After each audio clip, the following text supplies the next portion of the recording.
Greetings and salutations. Charlton 66 here. Going to go over some artwork that I have and some themes.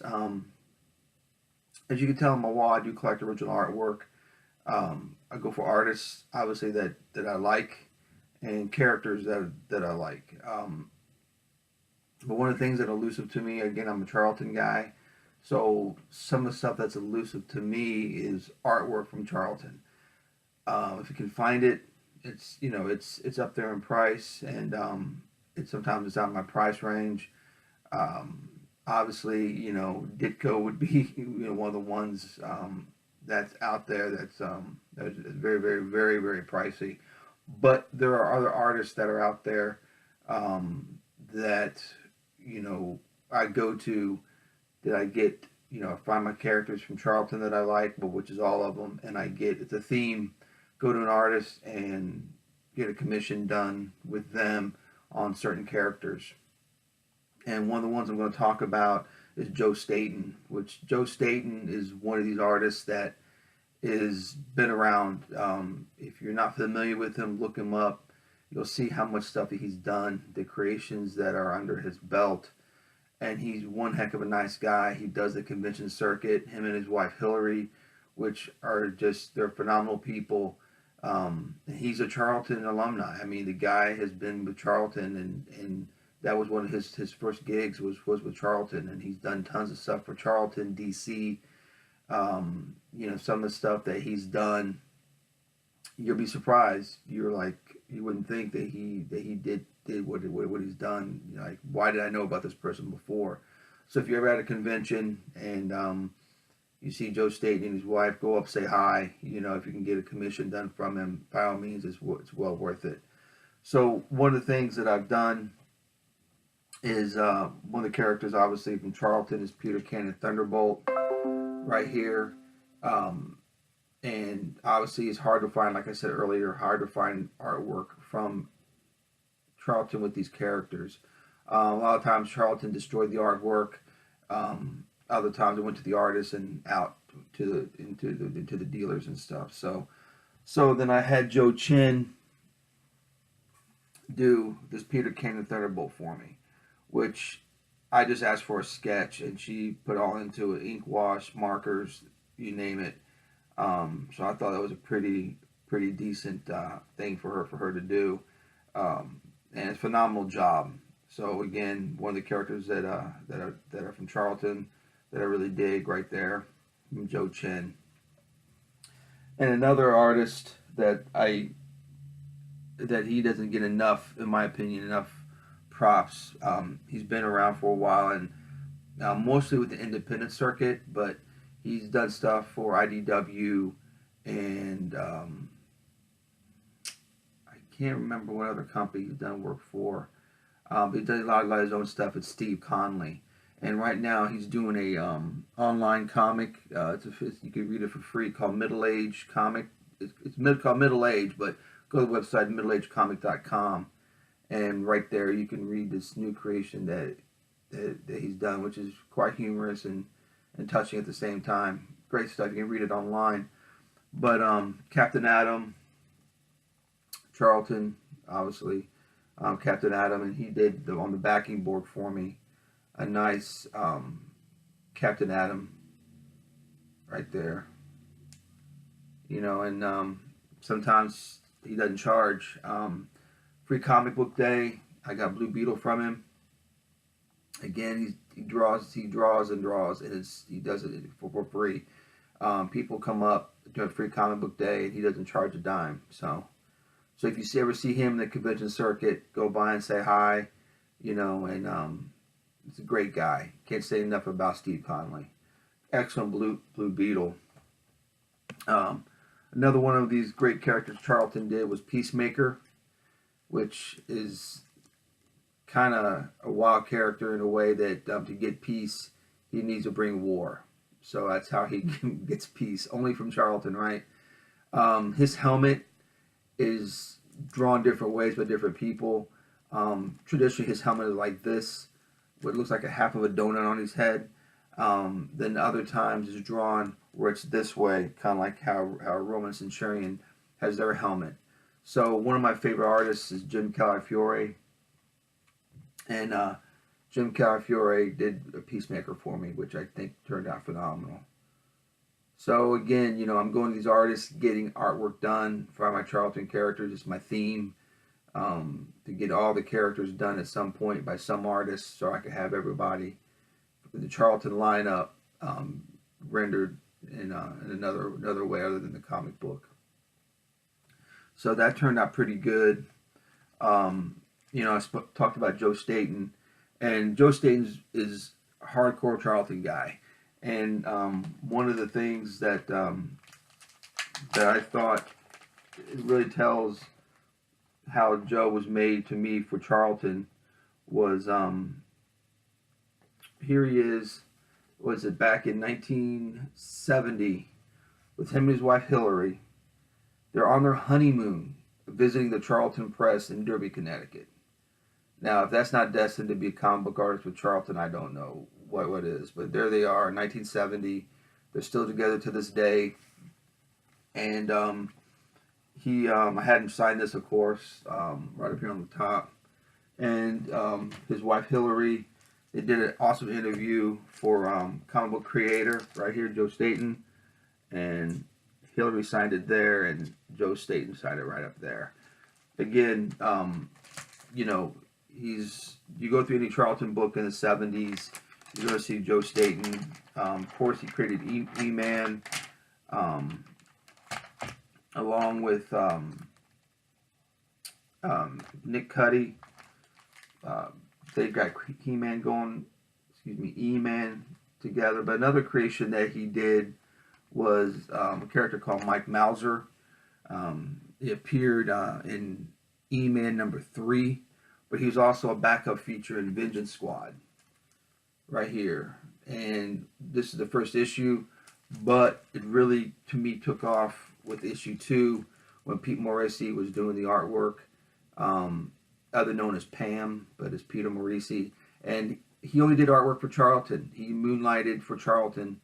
I don't think he's done artwork anywhere else. I've never seen it anywhere else. I could be mistaken. But from my research and my reading, he did it.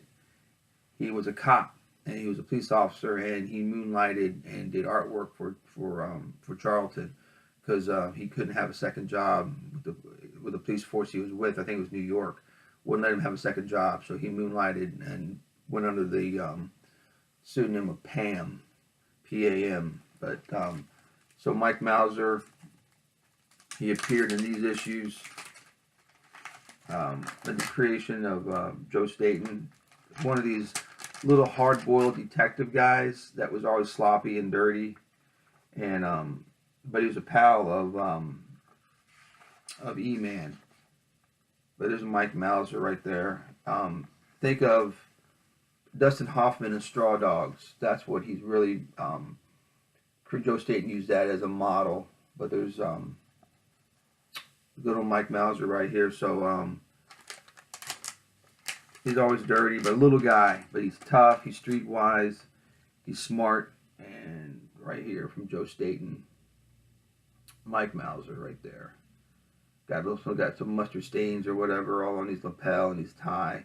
Perfect rendition of what the character is, and that headshot tells all about the character right there.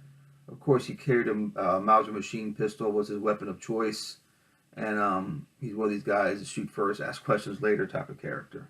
But fun nonetheless. If you can find these Vengeance Squads, or of course any E-Man comic book, he appeared in almost every issue from issue 3 on. So it'd be worth it to go and pick them up. And just for the Mike Mauser stories alone, it's great read. The artwork's moody. It fits the character, it fits the scene. In a few pages, they really tell a dynamic story. Another character that Joe Staton worked on was an Ivan Tor TV show called Primus, about an underwater adventurer, kind of like the Sea Devils, but wasn't really a team. He was there by himself, Primus. So had to do a commission at Baltimore in 2015, yeah, 2015 of Primus right there. And again, great guy to talk to. You get a commission, you get your money's worth. He does it right there. It's not, I'll mail it to you. You pay up front and you get it 6 weeks later or 6 months later. I've dealt with some artists I didn't get it for 2 or 3 months later after I paid for it up front. So, you see him there. By all means, talk to him, pick his brain. He's got a lot of stuff to talk about. Charlton guy. Like I said, he did tons of stuff for DC. He worked on the Metal Men. He worked on Showcase, and his artwork is just throughout DC's history. A lot of fanzine work as well. And Mike Mauser might have appeared in a fanzine at some point before he actually appeared in E-Man #3, but I've yet to confirm that or if that's the case or not.